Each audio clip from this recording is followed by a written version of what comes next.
किसान भाई और बहनों नमस्कार। सजीव फोन इन कार्यक्रम कृषि दर्शन में आप सभी का स्वागत है। मैं हूं आपका मित्र सुदेश श्रीवास्तव।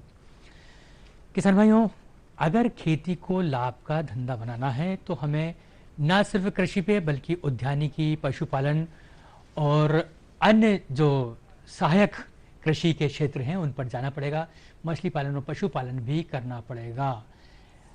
आज हमारे कार्यक्रम विशेष रूप से उद्यानिकी फसलों पर केंद्रित रहेगा और फल फूल सब्जी से संबंधित आपकी समस्याओं का निवारण हम करेंगे। साथ ही हम ये बताएंगे कि किस तरह से इस खेती को लाभकारी बनाया जा सकता है। ज़रूर से हमें आपके फ़ोन्स का इंतज़ार रहेगा।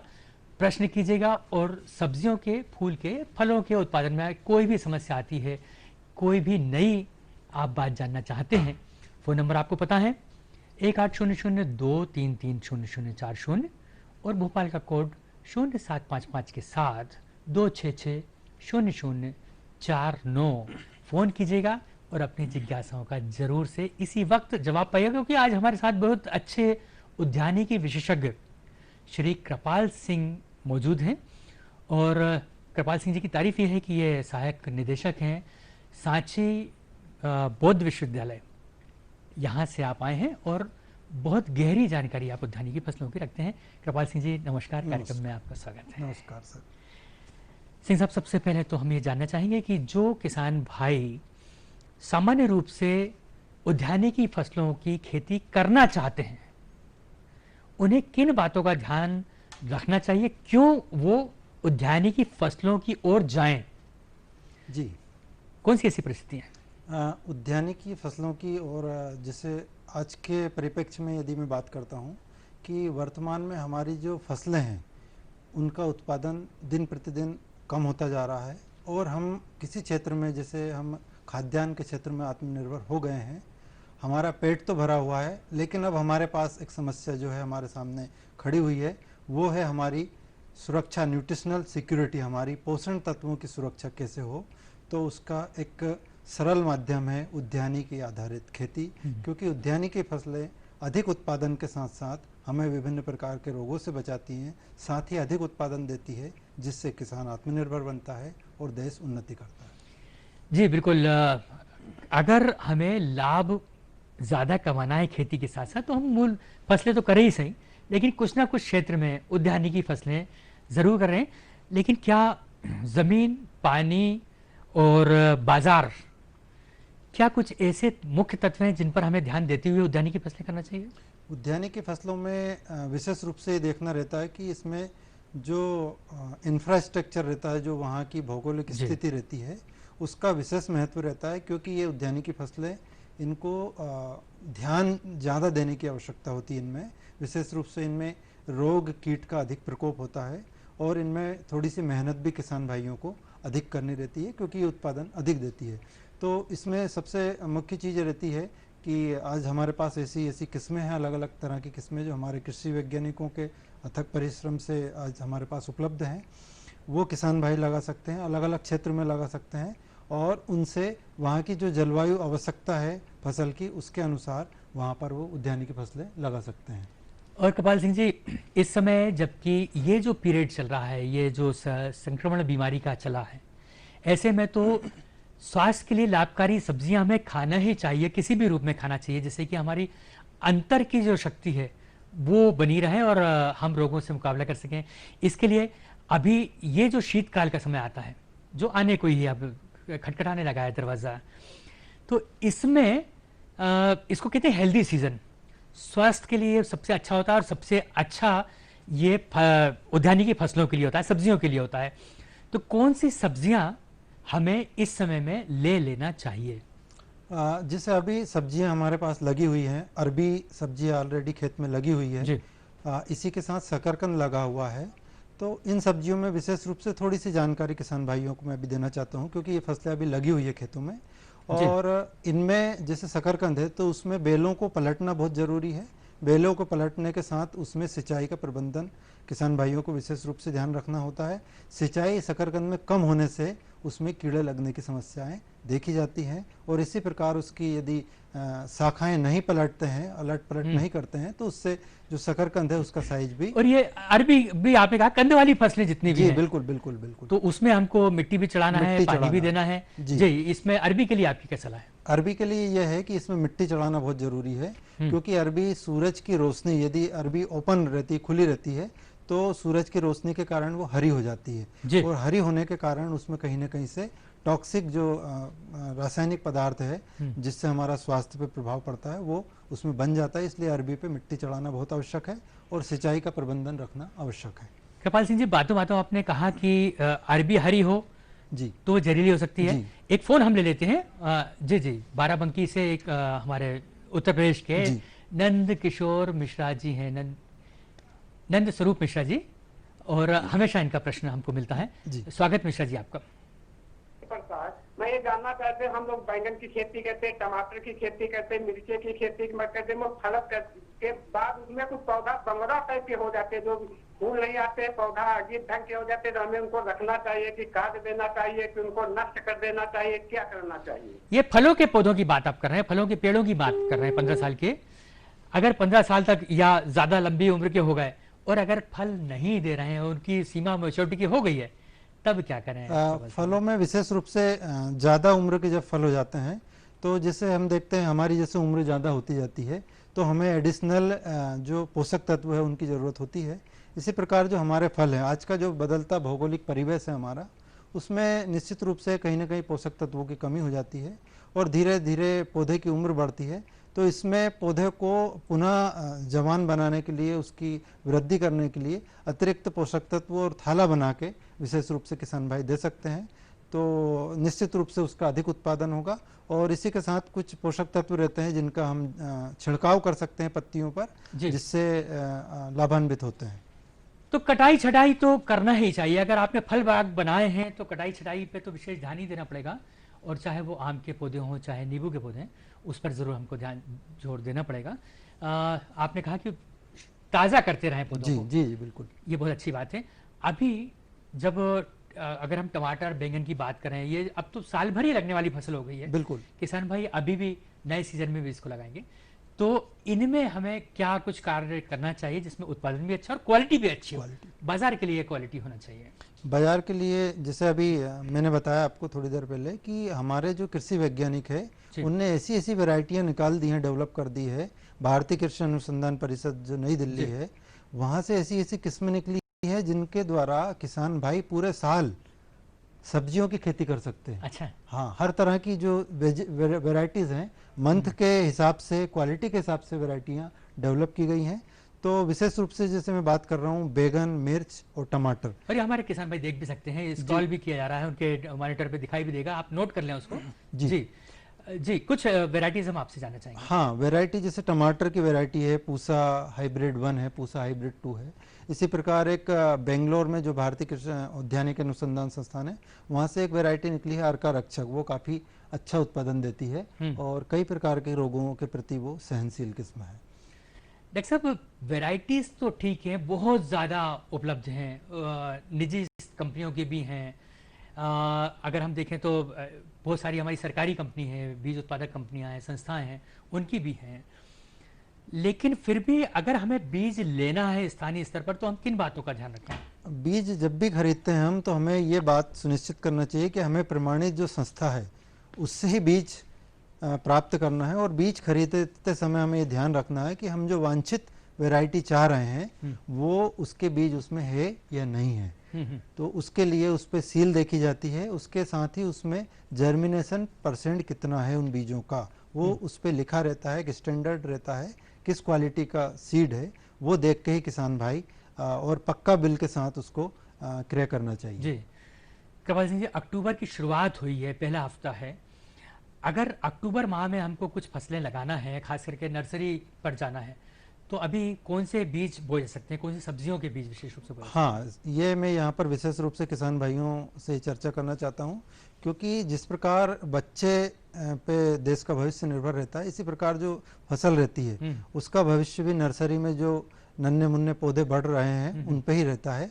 तो जो अभी हमारी नर्सरी में डेवलप करते हैं, बड़ी करते हैं, उनमें टमाटर, बैगन, मिर्च और पत्ता गोभी, फूल गोभी और प्याज, ब्रोकली, ये जो सब्जियां हैं, इनके पौध जो है किसान भाई नर्सरी में तैयार करेंगे। अब नर्सरी तैयार करना भी एक विशेष रूप से कई किसान भाई जो है उसमें ज़्यादा दक्षता नहीं दिखाते हैं, तो नर्सरी पे विशेष ध्यान देना चाहिए, क्योंकि नर्सरी में यदि पौधा कमज़ोर है, वो कमज़ोर पौधों को खेत में लगाया तो वो वांछित उत्पादन के साथ साथ वांछित गुणवत्ता भी नहीं दे पाएगा। इसलिए नर्सरी में पौधे को उचित दूरी पर बोना जरूरी है, पौधे को बीजों को बीज उपचार करके ही बोना जरूरी है। और इसी के साथ एक बड़ी जो महत्वपूर्ण जानकारी किसान भाइयों को मैं देना चाहता हूं कि बीजों की जो उम्र रहती है जी, उसका विशेष ध्यान रखना चाहिए। जैसे गोभी के बारे में मैं बात करना चाहूँ, गोभी का यदि हमने 60 दिन का पौधा लगाया, 60 दिन तक उसको नर्सरी में रखा और उसके बाद उसको पौधे को मेन खेत में लगाया, तो उसका उत्पादन तो नहीं होगा और गुणवत्ता भी जो है वांछित प्राप्त नहीं होगी। इसकी जो रोपाई होना चाहिए 30 से 35 दिन की अवस्था में, ज्यादा रोपों की बिल्कुल बिल्कुल बिल्कुल बिल्कुल जी जी जी। तो किसान भाई इस बात का ध्यान रखें कि उस पौधे की उम्र को नर्सरी में ज्यादा लंबा नहीं होने दें। एक छोटा सा विराम लेते हैं और इसके बाद फिर से हाजिर होते हैं जी।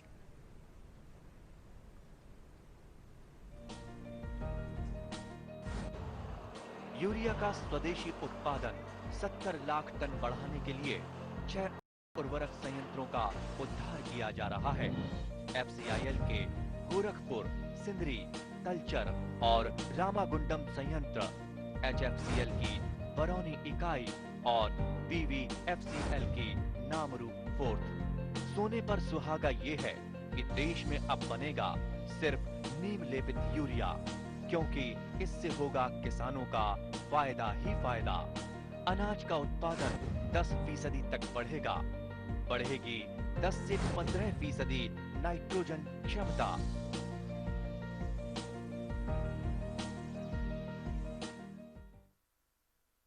अरे सुन तो। मुझे क्या सुनाना चाहते हो? जो सुनाओ मेरी सौतन को। किसको? अरे वही तुम्हारा मोबाइल फोन जिससे सुबह शाम दिन रात चिपके रहते थे और कहते थे किसान कॉल सेंटर से बातें हो रही हैं। अच्छा ये बात है। हाँ क्यों, क्या हुआ? अब बात नहीं होती क्या? अब तो झट से बात हो जाती है। संबंधी समस्याओं का अपनी भाषा में तुरंत हल पाने के लिए पूरे भारत में किसी भी फोन से हेल्पलाइन नंबर पर संपर्क करें। किसानों का दोस्त किसान कॉल सेंटर।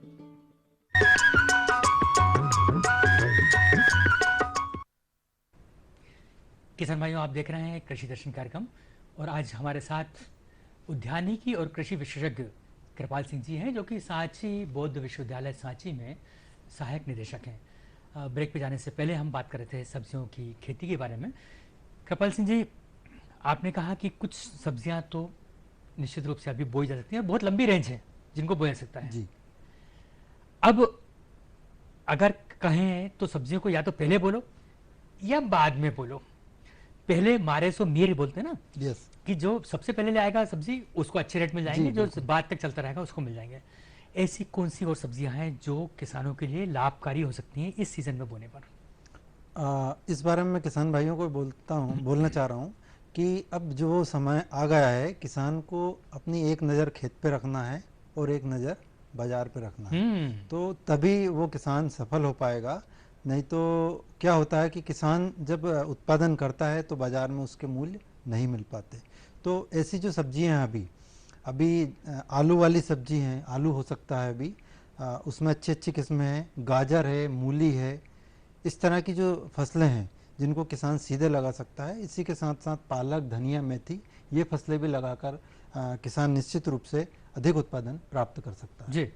लेकिन साथ ही साथ हम आपको हम चाहेंगे कि किसान भाइयों को सलाह दें कि कुछ ऐसी फसलें ज़रूर हों कि अगर बाजार में रेट गिरता है तो उसको प्रोसेस कर सकें, जैसे टमाटर की अगर हम बात करें। जी जी, टमाटर, जैसे टमाटर एक ऐसी फसल है कि उसके बगैर जो है जो किचन है वो अधूरा है जी। तो टमाटर को विभिन्न रूपों में किसान भाई जो है उपयोग कर सकते हैं, उससे केचप का निर्माण कर सकते हैं। स्थानीय स्तर पर कुछ किसान आपस में मिलकर प्रोसेसिंग यूनिट छोटी सी बना सकते हैं। और उससे विभिन्न प्रकार के उत्पाद बनाकर और उनको स्थानीय बाजार पर उसको विक्रय कर सकते हैं। तो टमाटर के उत्पादन में विशेष रूप से ये ध्यान रखना है कि टमाटर की सही किस्म का चयन करना बहुत ज़रूरी है। ये एक मुख्य बात रहती है। टमाटर में दो तरह की किस्में होती हैं। एक किस्म जो होती है वो बढ़ती रहती है, जिसको डिटर्मिनेट टाइप बोलते हैं जी, जो बढ़ती नहीं है, और एक दूसरी जो रहती है जो बढ़ती नहीं है, उसको डिटर्मिनेट टाइप वैरायटी बोलते हैं। ये किस्में किसान भाइयों को ध्यान रखना रहता है, और अधिकांश किसान भाइयों को ऐसी किस्में लगाना चाहिए जो वहाँ की बाजार की मांग के अनुरूप हों। तो और खास करके जिसमें ज़्यादा दिन तक रख सकें। जी जी बिल्कुल। सबसे पहली बात यह है कि जिस टमाटर को आप कम से कम 4 से 6 दिन तक रख सकें, बाजार में ले जाने तक वो पक्के और गल ना जाए, ऐसी उससे पहले तोड़ाई और वैसी किस्में, ये बहुत ज़रूरी है। अगर हम बात करें इस समय की अदरक और हल्दी, जी, जिसके लिए डॉक्टर कह रहे हैं कि कोरोना पीरियड में भी ले सकते हैं, डॉक्टर, वैद्य, हकीम कोई भी हो, सभी की सलाह है कि ये फसलें जो औषधिक फसलें हैं और इनका उपयोग किसान भाइयों को ज़्यादा से ज़्यादा करना भी चाहिए, तो उगाना भी चाहिए, और रेट भी अच्छे मिलते हैं। इनकी खेती के बारे में हम चाहेंगे कि इस समय को देखते हुए आप सलाह दें। किसान भाई जैसे जानते हैं, अभी इसकी अदरक की और हल्दी की जो बुआई है वो 15 जून के आसपास की जाती है, और अभी ये जो फसल है अभी खेत में खड़ी हुई है। तो इन फसलों में अभी विशेष रूप से 2-3 बातें ध्यान रखना चाहिए किसान भाइयों को। इसमें एक अदरक और हल्दी में मल्चिंग का विशेष महत्व रहता है जी, क्योंकि इनके जो कंद बनते हैं वही हमारी गुणवत्ता होती है। औषधि फसलों में जो अधिक उत्पादन के लिए, और इसमें पानी की, जैसे आप फोटो में देख रहे हैं कि इसमें अभी रिसेंट फोटो है अभी की हल्दी का। हाँ जी।